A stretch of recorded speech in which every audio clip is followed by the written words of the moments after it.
우리 현대인들은 우리 자녀들이 잘 살기를 원합니다. 부자 되기를 원하죠, 그렇죠? 그래서 성공하기를 원합니다. 그래서 그것이 사실은 솔직한 부모님들의 심정이죠. 흔히 부자하면 떠오르는 민족이 있죠. 유대 민족이죠. 말할 것도 없이 잘합니다. 전 세계 0.2%의 인구로 맨하탄 빌딩의 80%를 소유하고 있다고 합니다. 전 세계 부의 30%를 거머쥐고 있고 인구 대비 노벨상 수상자가 가장 많은 민족도 역시 유대인입니다. 도대체 그 사람들은 어떻게 그렇게 부자가 될 수 있었을까? 그 사람들은 어떻게 그렇게 공부를 잘할 수 있었을까? 어떻게 그렇게 많은 과학자를 배출할 수 있었을까? 그게 무엇일까? 답은 다른 데 있을 수가 없습니다. 그들의 신앙, 또 그들의 신앙에서 오는 가르침. 그래서 유대인 교육법이 참 유명하죠. 오늘도 말씀을 준비하는데 유대인 교육법을 들춰내지 않을 수가 없었습니다. 우리 가스펠 프로젝트에서 보면 율법의 하나님은 자기 백성을 사랑하십니다 라는 주제가 나옵니다. 사랑이라는 주제. 오늘 영상을 통해서 우리 보면서 느낀 것은 가정은 참 힘이다, 그런 마음을 갖게 됩니다. 어렸을 때, 젊었을 때는 그냥 어떻게 되다 보니까 어떻게 살아왔고 그냥 가정이 생겼지 이렇게 생각을 했는데 이제 좀 철이 드니까 가정은 참 힘이다라는 생각이 듭니다. 가정을 이룬다는 것이 참 대단한 일이다, 위대한 일이고 참 큰 일이다, 쉽지 않은 일이다라는 깨달음이 생깁니다. 그런 의미에서 사랑은 우리 가정을 세우는 가장 기초요 힘이 되는 거죠. 사랑이 세상을 살아가는 힘이 됩니다. 자, 십계명 하면 율법, 그렇죠? 율법, 딱딱한 명령, 이런 느낌이 듭니다. 그러나 말씀 안에 깊이 묵상을 하면 하나님은 사랑이시다. 그리고 어떻게 살아갈 것인가, 또는 어떻게 살아갈 것인가 라는 가르침이 그 안에 담겨 있음을 우리는 쉽게 볼 수 있습니다. 저는 어려서부터 우리 할머니도 이제 교회를 다니셨고 우리 어머니도 교회를 다니셨는데, 그럼에도 불구하고 그렇게 기독교 집안이다 이렇게 딱 부러지게 얘기하기는 어렵습니다.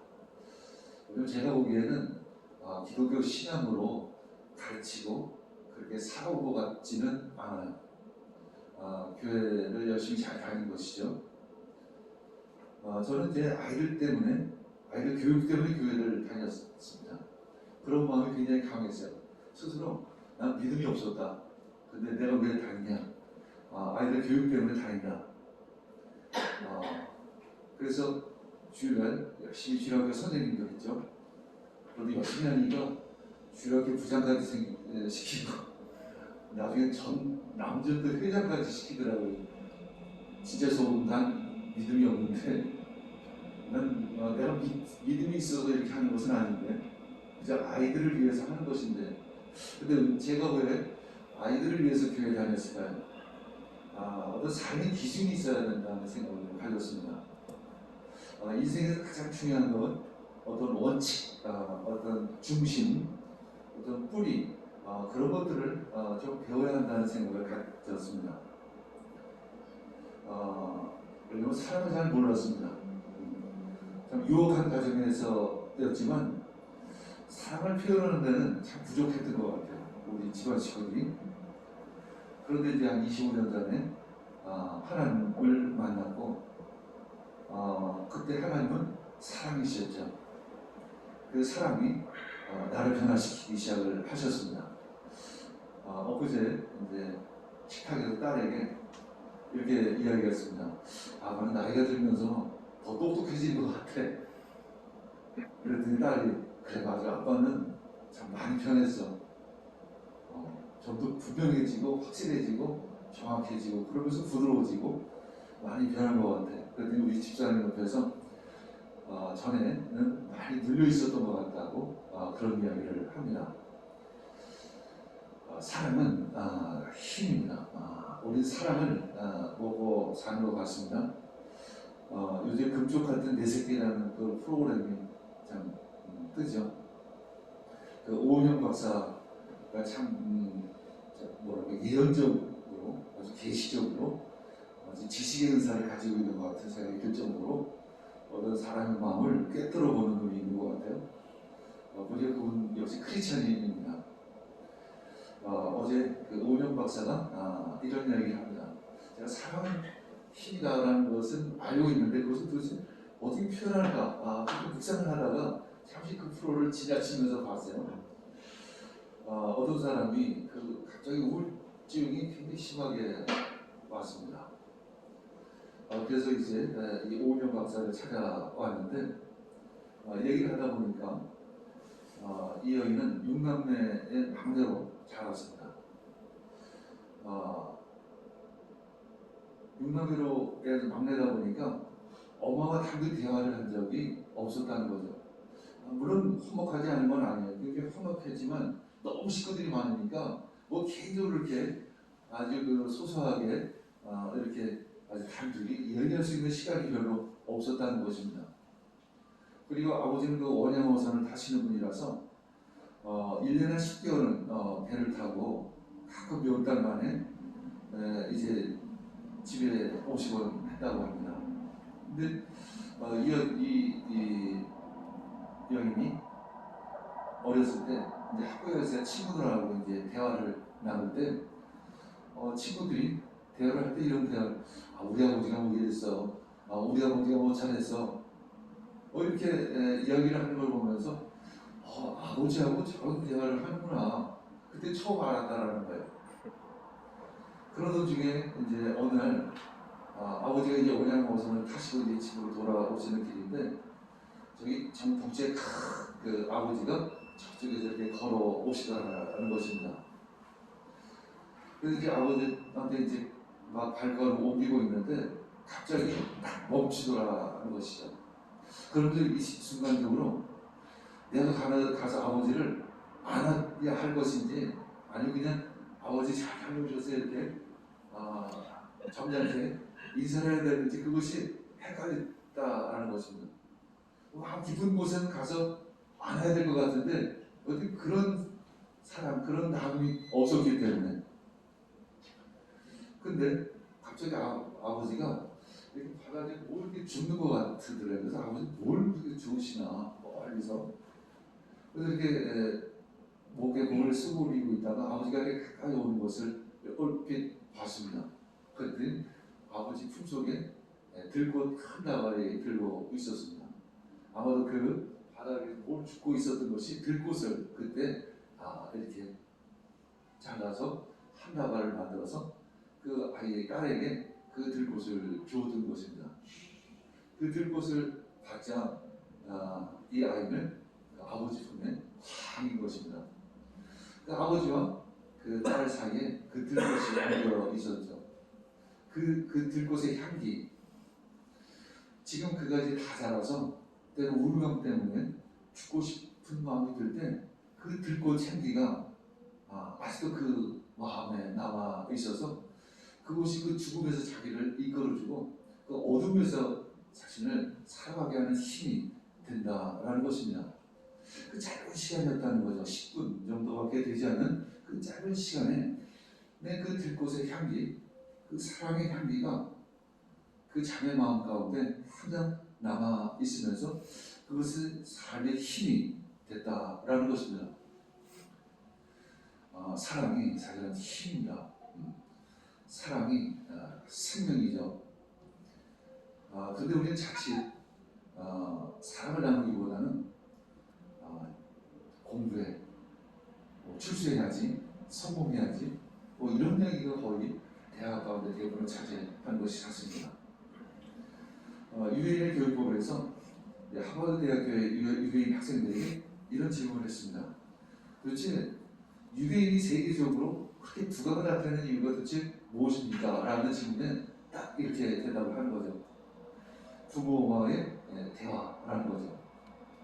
부모와의 대화가 유대인이 세계적으로 두각을 나타내는 하나의 이유였다라는 것이죠. 하버드 그 외에 여러 가지 연구 결과가 있었는데 초등학교 진학후에도 가족 식사 횟수가 많은 아이일수록 학업 성적이 높았다라는 것입니다. 또 4,000명을 대상으로 연구 결과 가족 식사의 빈도가 적은 아이일수록 우울증이나 자살들이 많았고 가족 간의 이 식사가 많은 가족일수록 이 우울증이나 자살률이 없었다라는 결과인 것입니다. 사람은 힘입니다. 사람은 무엇일까? 우리가 물론 사랑한다고 다들 얘기합니다. 그렇죠? 부모가 자식 사랑하지 않는 사람이 없죠. 단지 어떻게 사랑하는지를 모를 것 뿐입니다.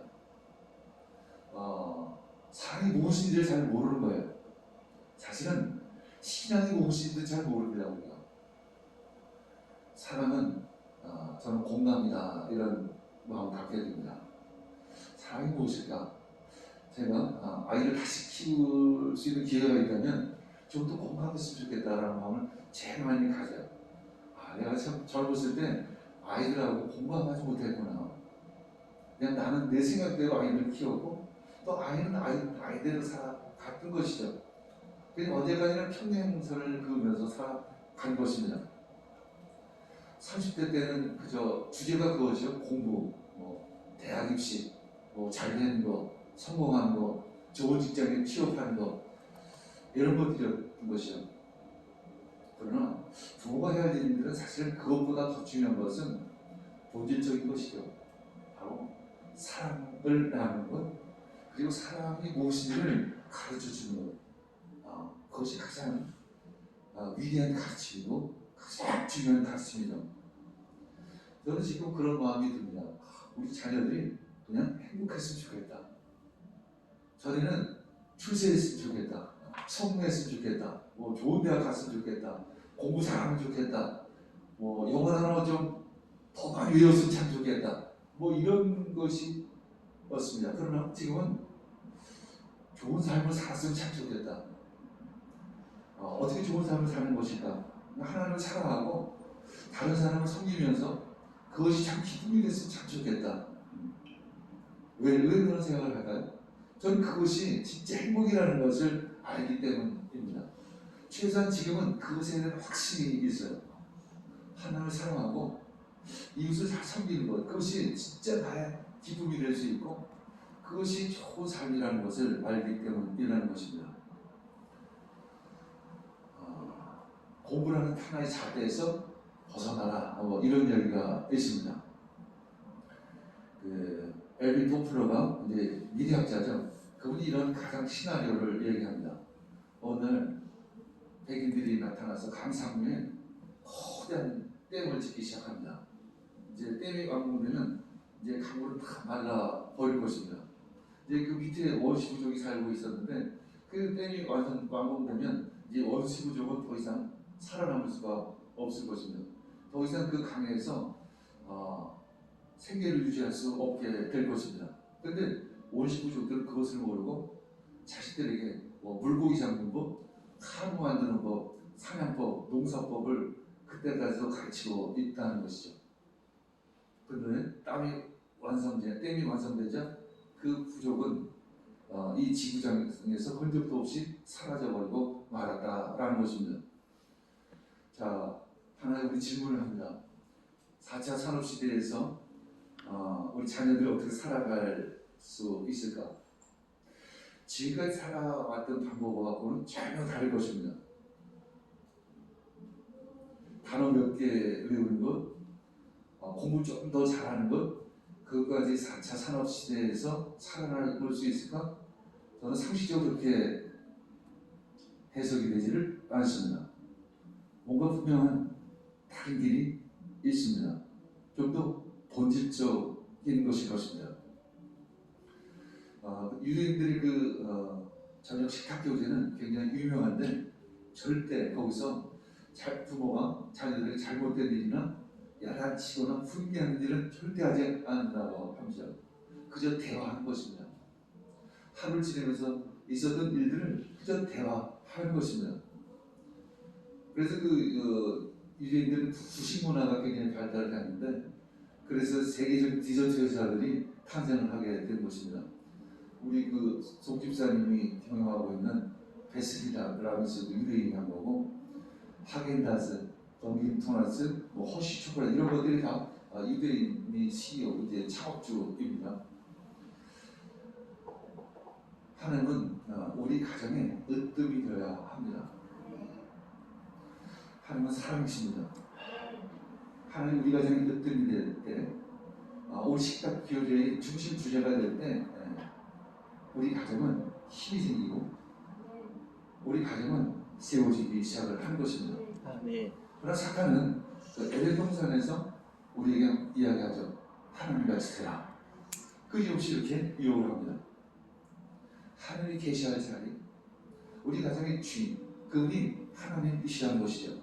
출애굽기 20장 3절 읽겠습니다. 너희는 내 앞에서 다른 신들을 섬기지 못한다. 이것이 절대 원칙이죠. 유대인들은 그것을 잘 지켜온 것 같습니다. 우리 그리스도인들도 그것을 잘 지켰습니다. 첫 계명은 우리 삶과 그대로 연결되어 있죠. 하나님을 사랑하면서 이웃을 사랑하지 않는다면 그것은 거짓일 것입니다. 우리 삶에서 으뜸이 되는 것은 그것이 무엇일까? 우리 한번 질문해야 하는 것입니다. 주의를 지키는 것, 나의 시간의 으뜸이 하나님이라는 표현인 것입니다. 대단히 중요한 일입니다. 우리 가끔 이 부분에서 자유롭게 생각하려고 하는 부분들이 있습니다. 유대인들이 어떻게 지금까지 이렇게 신앙을 지켜올 수 있었을까? 저는 개인적으로 그렇게 굉장히 보수적인 사람은 아니에요. 오늘 이렇게 아침에 여러분들하고 이 장소에서 같이 예배드리는 모습을 봐도 나는 그렇게 보수적이지 않구나 그런 생각이 들어요. 그런데 신앙만큼은 보수적이다 여야 합니다. 타협이 있을 수가 없다라는 것입니다. 유대인들의 그 안식을 지키는 것은 굉장히 철저하죠. 금요일 저녁부터 토요일 저녁까지 사bat 안식일을 지키는 것입니다. 음식을 준비하고 가족 모두가 일찍 들어와서 좋은 옷을 입고 목욕을 하고 그리고 안식일을 준비합니다. 해가 지면 이제 사bat이 시작되면 어떤 일도 하지 하면 안 되죠. 에어컨도 틀면 안 돼서 미리 타이머로 다 시간을 맞춰놓고 그때 되면 켰다 꺼졌다 하게끔 작동을 시켜 놓습니다. 19세기에 바하암이라는 랍비는 이렇게 이야기합니다. 이스라엘이 사밧을 지킨 것이 아니라 사밧이 이스라엘을 지켰다. 이렇게 이야기합니다. 무엇이 우리를 지킬 수 있을까요? 제가 질문을 합니다. 혹시 주일 예배 대신에 아이를 더 좋다고 생각하는 프로그램에 데려간 적이 있으십니까? 별거 아닌 것 같을 수 있고 그냥 그럴 수도 있지 않을까 이렇게 생각할 수 있습니다. 더 좋은 프로그램, 영어 캠프가 있을 수 있고 영어 학교에서 여름 성경학교를 하는데 여름 성경학교 대신에 여름 캠프가 영어 여름 캠프가 좋은 영어 캠프가 있습니다. 무엇을 선택할까? 한번 교회 주일 예배를 매 드리는 것이고 여름 성경학교는 매 여름마다 하는 건데 한 번 정도 이쪽으로 가면 어떨까? 그런 생각을 한 번쯤은 다 해봤고 그렇게 시도한 적도 있었을 것입니다. 그러나 그것은 자녀에게 두 가지 메시지를 주는 거죠. 이중적인 메시지를 주는 것입니다. 주께서 말로는 하나님이 으뜸이라고 이야기를 하는 신앙을 가지고 있는데 아니야, 실제로는 넌 언제든지 하나님 대신에 다른 것을 으뜸으로 나도 괜찮아라는 메시지를 자녀에게 주는 것입니다. 자녀는 그것을 쉽게 받아들입니다. 어렵지 않게 받아들이죠. 예배에 나의 스케줄을 맞추십니까? 아니면 나의 스케줄에 예배를 맞추십니까? 이것도 대단한 자녀 교육입니다. 별거 아닌 것이라고 생각할 수 있죠. 이것은 내가 얼마든지 바쁜 세상에서 금요일에 수요일에 정도 내가 시간이 되면 가고 그렇지 않으면 못 갈 수도 있지. 이렇게 생각할 수 있는 부분들이에요. 그러나 자녀들이 끊임없이 두 가지 메시지를 주고 있다라는 것입니다. 내가 수요일을 가고자 결심을 했다면 그 수요일을 위해서 나의 모든 스케줄을 조정해야 합니다. 차라리 안 갈 거면 깨끗이 안 가는 것이 낫죠. 왜냐면 예배이기 때문에 그런 것이죠. 나의 삶을 예배에 맞춰야 하는 것입니다. 하나님보다 공부를 더 중요시 여긴다면 자녀들의 신앙이 어떻게 될까요? 우리 부모님들은 대부분 자주 자녀들에게 이중 메시지를 보냅니다. 말로는 주여 하면서 실제로는 공부를 더 먼저 생각을 하는 거죠. 출세를 하는 것을 더 먼저 생각을 하는 것입니다. 진정 그것이 출세일까요? 그렇게 가르쳐서 아이들이 잘 될까요? 그 삶은 무엇일까? 어떻게 성공할 것인가? 그것은 내가 누구인지를 아는 것에서 출발을 합니다. 자, 요새 대선 후보 지지도에서 윤석열 씨가 1위를 합니다. 그래서 잘 알지도 못하는 사람인데 솔직히 검찰총장으로서 대충 알지만 정치가로서는 도무지 모르는 사람인데도 불구하고 우리는 많은 이들이 그를 지지합니다. 1위로. 딱 그거죠. 일관성이 있다. 올곧게 보인다. 타협하지 않는 모습이 참 좋다. 이런 정도일 것입니다. 그럼 지금 정권은 공정과 정의를 얘기했는데 실제로 전혀 그렇지 않은 거죠. 앞뒤가 다르다는 것. 이중 메시지라는 것입니다. 그것이 사람들 굉장히 싫어하는 것이 특히 나라의 지도자는 그 정도 가지는 안 된다라는 것입니다. 리더는 일관성이자 한 것입니다. 그런데 자기조차 정리가 안 되는 사람이 누구를 인도할 수 있을까요? 행위가 쓰러지지 않는 이유가 뭐죠? 딱 중심을 잡고 있기 때문에 그런 것입니다. 근데 이렇게 행위를 잘 돌리지 못하는 사람은 행위가 중심을 잘 못 잡죠. 이렇게 금방 쓰러집니다. 우리의 삶이 마찬가지예요. 중심을 기준이 있어서 딱 잡고 있으면 그 힘이 있습니다. 지속성이 있죠. 이 일의 효율성이 있습니다. 이스라엘 백성의 애굽에서 나와서 적과 꿀이 흐르는 가나안 땅을 갈 때 직선도를 가지를 못했습니다. 40년 동안 빙빙 돌다가 간 것이죠. 마치 우리들의 인생이 그와 같습니다. 일관성이 있다는 것, 어떤 신앙이 있다는 것, 이것은 바로 어떤 길이 있다는 것을 의미하는 거죠. 어떤 일관성이 있다는 것을 의미합니다. 타협을 하지 않는다는 것을 의미합니다. 누가 10억을 줘도 그것이 내 신앙이 어긋난다면 그것을 거부하는 것입니다.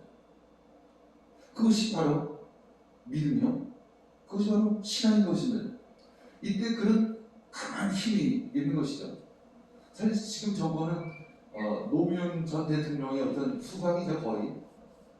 비교의 그 사람은 일관성이 있었기 때문에 나름대로 철학이 있었기 때문에 많은 이들이 그를 생각하는 것입니다.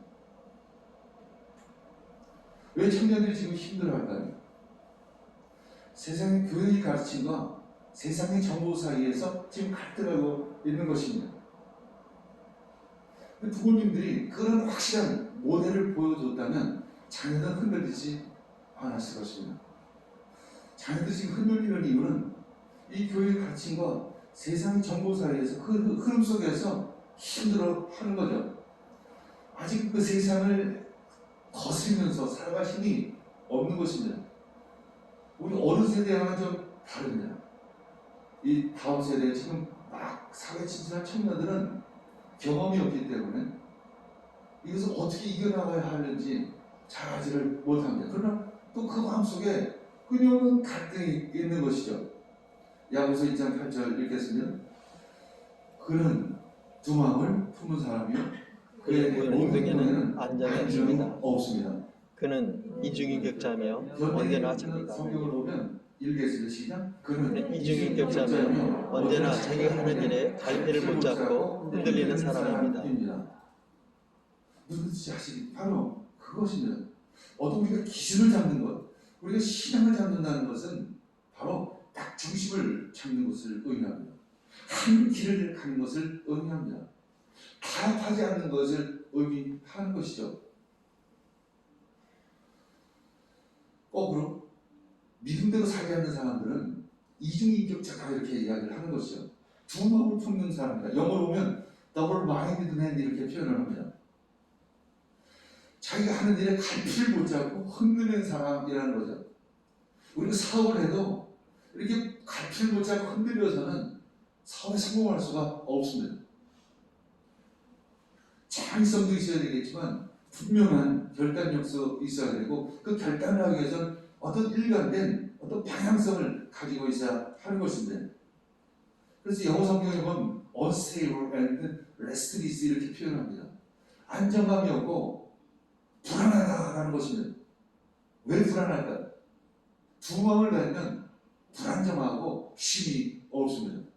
분열된 마음, 흩어진 마음, 이것은 굉장히 약합니다. 마음이. 신앙으로 딱 기준이 잡힌 사람은 마음이 힘이 있죠.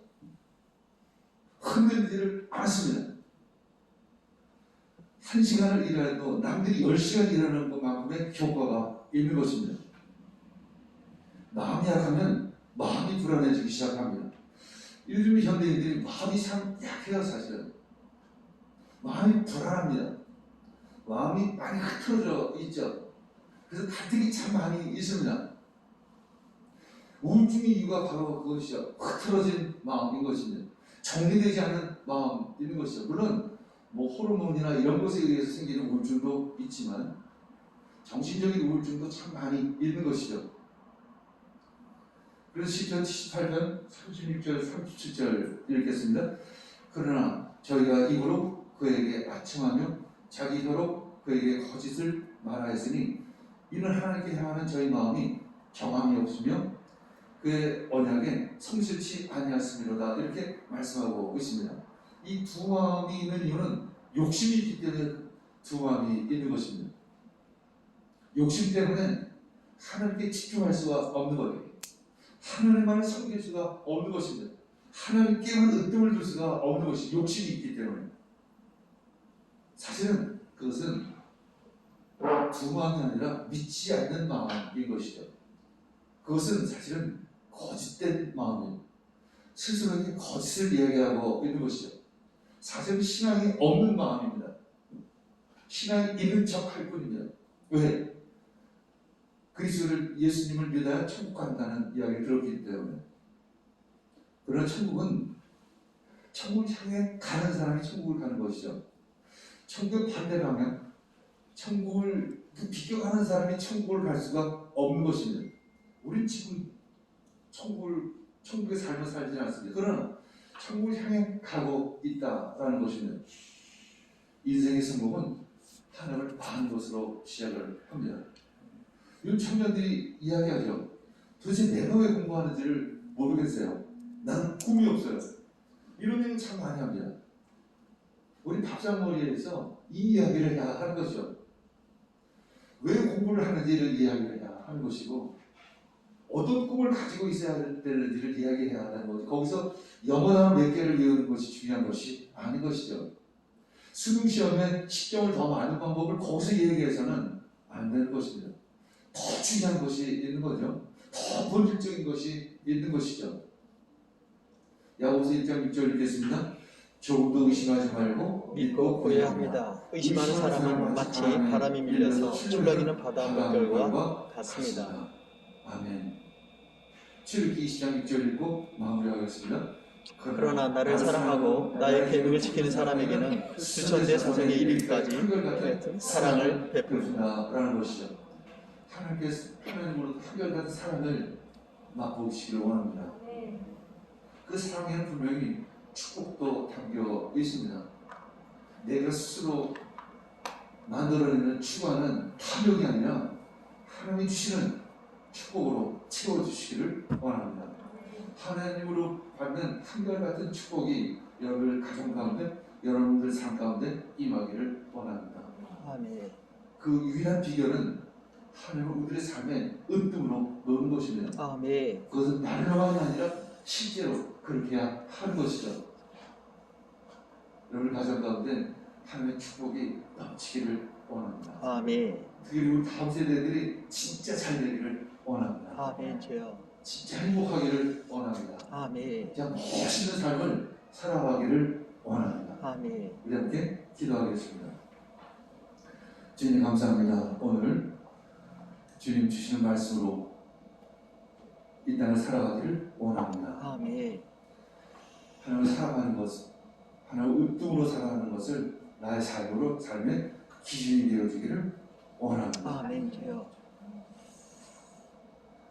오늘은 어버주일입니다. 주님, 다음 세대를 잘 세우는, 형들을 잘 가르치는 그런 어버이 되기를 원합니다. 아멘.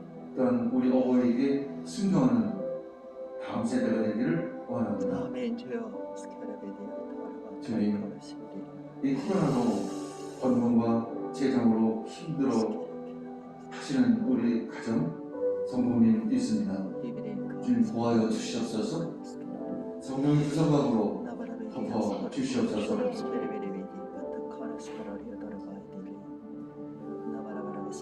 늘 기도를 준비하는 목적이 이끄는 순이 되기를 원합니다. 우리 현대인들이 많이 아파하고 계십니다. 이 목적성을 통해서 치유와 회복이 일어나기를 원합니다. 구원의 문이 활짝 열려지기를 원합니다. 이번 주는 선교주간입니다. 주님, 나가는 마르 교장이 임기를 마치고 인도네시아 바탐섬 가난 운동을 준비하고 있는 가운데 있습니다. 주님, 속히 코로나가 종식되어져서 함께 바탐 가난 운동을 나누고 또 함께 섬길 수 있도록 허락하여 주시옵소서. 이어서 가난 농문학교에서 4월에 10명의 청년들을 대상으로 가난 훈련이 있었습니다. 아버지 하나님, 이들을 통해 니아스가 세워지기를 원합니다. 니아스의 빈곤이 떠나기를 원합니다.